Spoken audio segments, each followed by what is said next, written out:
From France onwards, like, I don't think there's really much to talk about. France, Syria, and Austria. France, there was a bit of kind of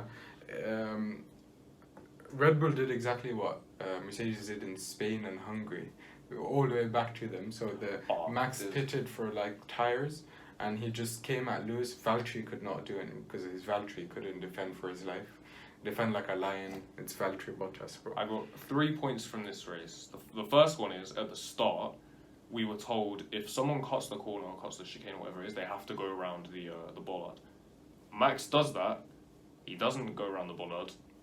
No mention of it. Mercedes obviously didn't complain. No one said anything. I think they said afterwards that it's because he cut a different part of the corner, which to me, like, I'm not saying he should have got a penalty for that, but it's just to like completely skip past running rules is a bit weird. The second thing is, the reason he came out alongside Lewis after his pit stop, Anthony Davidson, which is why the reason Paul di Resta should be nowhere near a sky pad is because Ant does the job way better. He analysed how Lewis lost all his time, because in theory he shouldn't have been undercut by Verstappen. It was the angle of the pit entry, which is completely insane to think about. But like, yeah, he said he lost 8/10 purely driving around to get the angle into the pit lane, which was weird. And then the last one here, you can see the image, you viewers can't, but Lewis, when he was being overtaken by Verstappen right at the end, he didn't defend. Yeah, Lewis didn't defend at all. It was weird.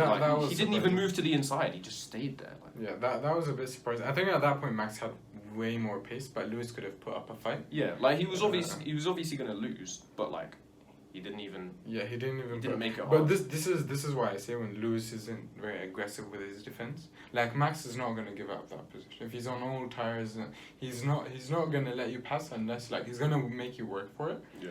Lewis doesn't do that, and I think this is kind of the disappointing part where you have like, you want two people who are dying to win or like who are really going for it, whereas Lewis is always like,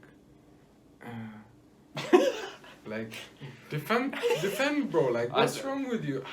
Weirdly, that does sum him up until Brazil, I'd say. Yeah. Yeah, I think up to this point, I think up to Styria, you can kind of say that the FIA have been okay.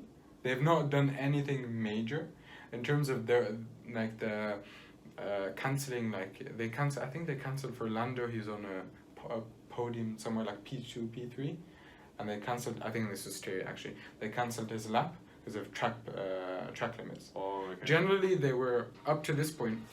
It was okay, where they weren't too kind of. They haven't done anything bad to this point. I think you have to mention that. Yeah, I don't think there was much conversation about the FIA at this point. Yeah, Max extends his lead in France he extends it to 131 to 119, and then Styria and Austria, there's really nothing to talk about. I've also forgotten these two races as well. It was the case. It was a triple header where it was obvious that Mercedes did not understand how their car worked, and they were going into it and kind of hoping for the best, but they knew that it's going to be painful and we just have to kind of get it over with and then go back to the drawing board. So Austria and Styria, for people who've forgotten, Styria is in Austria and the track is called Spielberg. It's the Red Bull Ring, and Mercedes are horrible at it because it's the second highest, I think, in altitude. Yeah, Mexico is the highest. And also Mercedes are horrible with the curbs there as well. The one thing that can be mentioned from like the two races is Lando got his second podium in the second race, so that's the Austrian GP.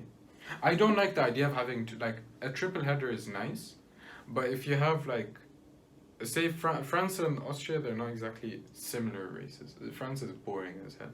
Yeah. And I literally in my notes I had boring for 3 races.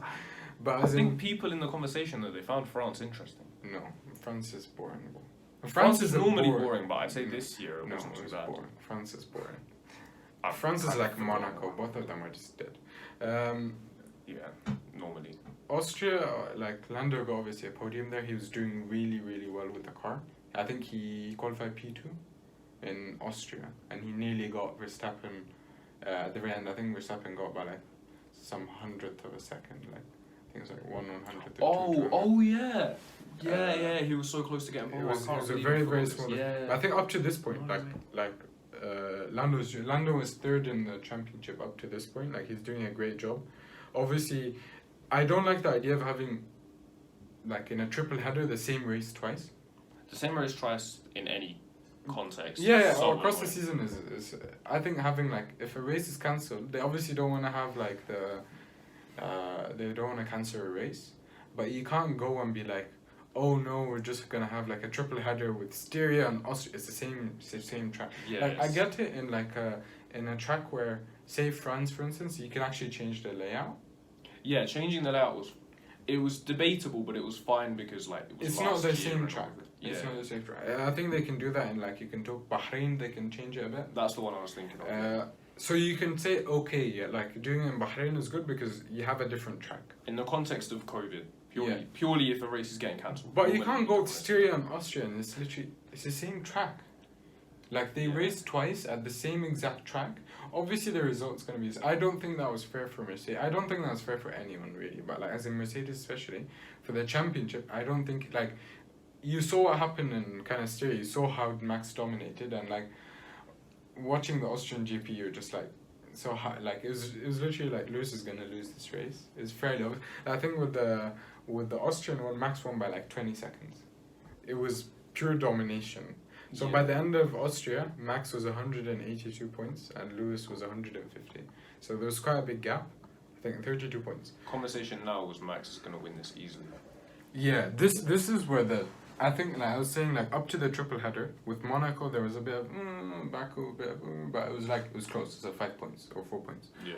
After the triple header, it was the case that it's now Max Verstappen's championship to lose. I think it had shifted from the idea that it was Max Verstappen's championship and Lewis is the kind of hunter for the championship, Yeah. as opposed to, it was the opposite.